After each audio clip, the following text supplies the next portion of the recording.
నాకు ప్రాణహాని ఉంది అంటూ మాజీ ముఖ్యమంత్రి చంద్రబాబు గారు గత వారం రోజులుగా చెబుతున్న నేపథ్యంలో రోజుకో సంఘటన జరుగుతూనే ఉంది.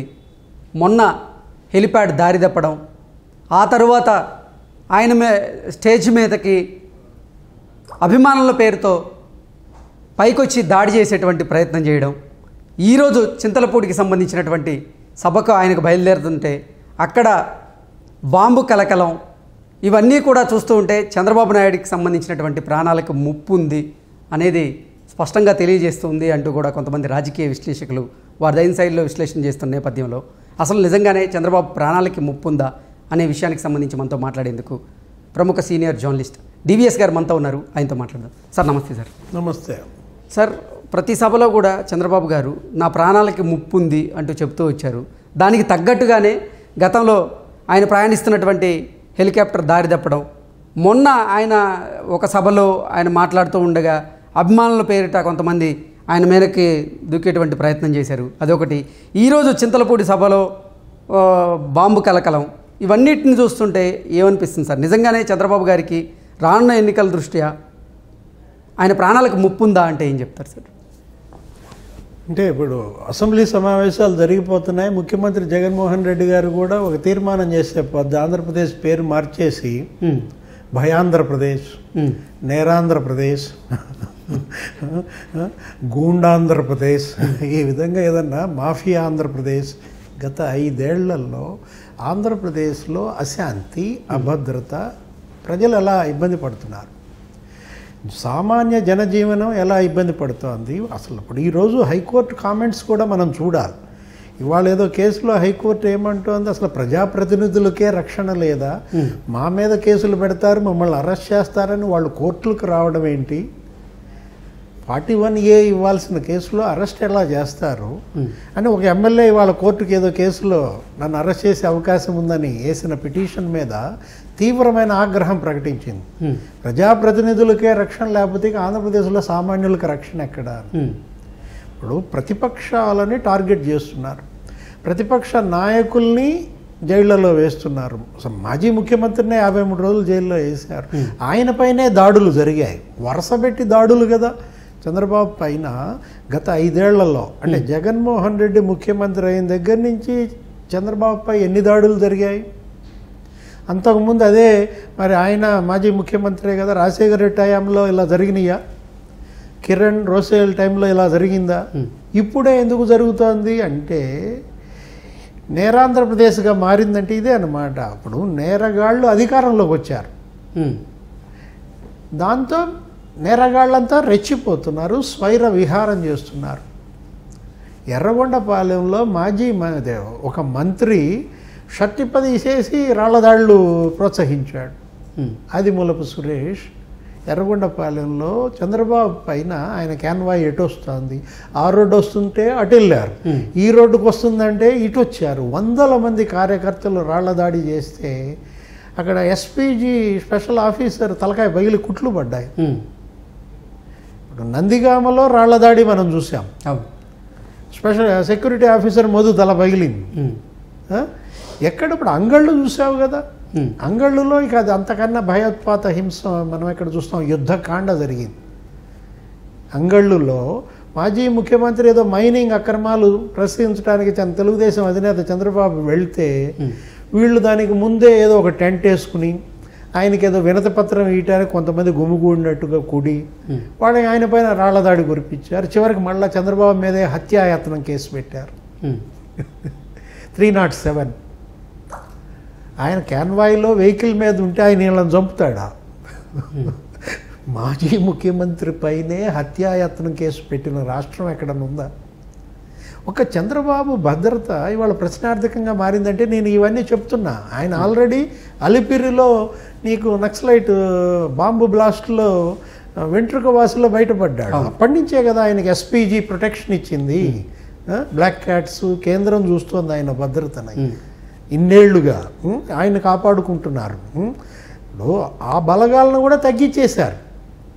జగన్మోహన్ రెడ్డి ముఖ్యమంత్రి అయిన తర్వాత చంద్రబాబు భద్రతను తగ్గించుకుంటూ వచ్చాడు. క్లోజ్డ్ ప్రాక్సిమిటీ టీమ్స్ అని ఉంటాయి ఆయన చుట్టూతా, బ్లాక్ క్యాట్స్ అన్నమాట. ఆయనకి ఇంటి దగ్గర, ఆయన పార్టీ ఆఫీస్కి వస్తే పార్టీ ఆఫీస్ దగ్గర, ఇక్కడ ఎన్టీఆర్ భవను, అక్కడ ఎన్టీఆర్ భవను, ఇక్కడ ఆర్మ్డ్ ఫోర్స్ ఉంటుంది.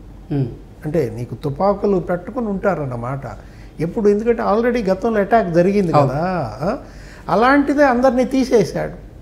ఒక అడిషనల్ ఎస్పీ ఉంటాడు, 2 డిఎస్పీలు ఉంటారు, 2 సిఎస్ఓలు ఉంటారు. ఇది ఒకప్పుడు ఆయన రక్షణ. ఇతను వచ్చినాక అందరినీ తగ్గించుకుంటూ వచ్చాడు. ఎవరు? జగన్మోహన్ రెడ్డి. ఇప్పుడు చంద్రబాబు భద్రత సరే, ఇక అది దేవుడు చూసుకుంటాడు, ప్రజలు చూసుకుంటారు. ఆయన చెప్తాడు నన్ను వెంకటేశ్వర స్వామి కాపాడాడు అని కూడా చెప్తాడు. ఇప్పుడు రేపైనా ఆయన కాపాడుకోవాల్సింది వెంకటేశ్వర స్వామి తప్ప లేదు, ప్రజలు కాపాడుకోవాలి. నీకు ప్రతిపక్షాల నాయకుల భద్రత ప్రశ్నార్థకమైంది. రెచ్చిపోతున్నారు ఆ మూకలన్నీ కూడా. కారణం ఏంటంటే వాళ్ళ చెల్లికే భద్రత లేదు కదా. షర్మిల భద్రత ప్రాణాలకు ముప్పు ఉందని ఇవాళ రాహుల్ గాంధీ ఆందోళన ప్రకటించాడు. ఎక్కడ రాహుల్ గాంధీ? ఢిల్లీ నుంచి రాహుల్ గాంధీ ఇక్కడ షర్మిల ప్రాణాలకు భద్రత కల్పించండి అని మరి ఆయన డిమాండ్ చేస్తున్నాడంటే, రఘువీరారెడ్డి మాజీ పిసిసి అధ్యక్షుడు డీజీపీకి లెటర్ రాశాడు. 1+1కి ఆమె సెక్యూరిటీ తగ్గించారు. అదేంటి అసలు? ఆమె మాజీ ముఖ్యమంత్రి కుమార్తె, ఇప్పటి ముఖ్యమంత్రికి చెల్లి. ఈ ముఖ్యమంత్రి చెప్పాడా చెల్లికి భద్రత 1+1కి తగ్గించమని?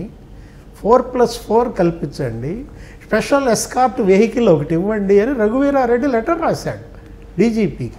ఇంతవరకు దాని మీద చర్యలు లేవు. రెస్పాండ్ అవ్వాలి కదా, రిప్లై ఇవ్వాలి కదా, ఫోర్స్ పెంచామని చెప్పాలి కదా. ఏమీ లేదు. అంటే ఏంటి అసలు వాళ్ళకి సంబంధమే లేదన్నట్టుగా.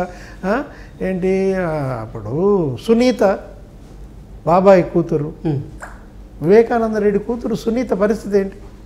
ప్రాణాలకు తెగించి పోరాటం చేస్తున్నారు కృష్ణ. వీళ్ళందరూ కూడా ఇవాళ ఆంధ్రప్రదేశ్లో ప్రతిపక్షం ప్రాణాలకు తెగించి పోరాడుతోంది. సునీత మీ నాన్నకి పట్టిన గతే నీకు పట్టుద్దంటే ఏంటి ఆ ఇండికేషన్? అంటే వివేకానంద రెడ్డిని చంపినట్టు నిన్ను చంపుతామని ఆమెకు వస్తున్నాయని ఆమె అన్న రాష్ట్రంలో ఫిర్యాదు చేయకుండా తెలంగాణకు వచ్చి ఫిర్యాదు, రేవంత్ రెడ్డి రాష్ట్రంలో ఫిర్యాదు చేయించింది. ఏమని? జగన్ అన్నట్టు ఆయన మమ్మల్ని చంపేటట్టున్నారు, రేవంత్ అన్న నువ్వన్నా కాపాడన్నా అని చెప్పి జగన్ చెల్లి సునీత సైబరాబాద్ డీసీపీకి కంప్లైంట్ చేసింది. అంటే ఎంత పిటి! అన్న పరిపాలనలో చెల్లెళ్ళకి ప్రాణాలకి ముప్పు అంటే నలుగురు నవ్వుతారు కదా కృష్ణ. రాజశేఖర రెడ్డి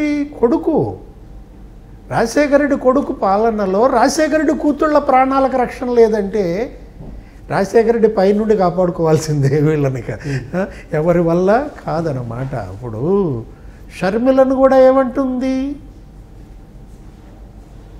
నీకు మీ చిన్నాన్నకు పట్టిన గతే పట్టుద్దని అన్నారా లేదా? వివేకానంద రెడ్డికి పట్టిన గతే షర్మిలకు పట్టుద్ది అన్నది ఎవరో తెలుసా? ప్రభుత్వ సలహాదారు సజ్జల రామకృష్ణారెడ్డి నోటి వెంట ఆ మాట వచ్చిందంటే అఫ్కోర్స్ సజ్జల వేరే ఉద్దేశంతో అనొచ్చు, వివేక ఓడిపోయినట్టు నువ్వు ఓడిపోతావనే ఉద్దేశంతో ఆయన అన్నా ప్రజల్లోకి ఏ ఇండికేషన్ వెళ్ళింది?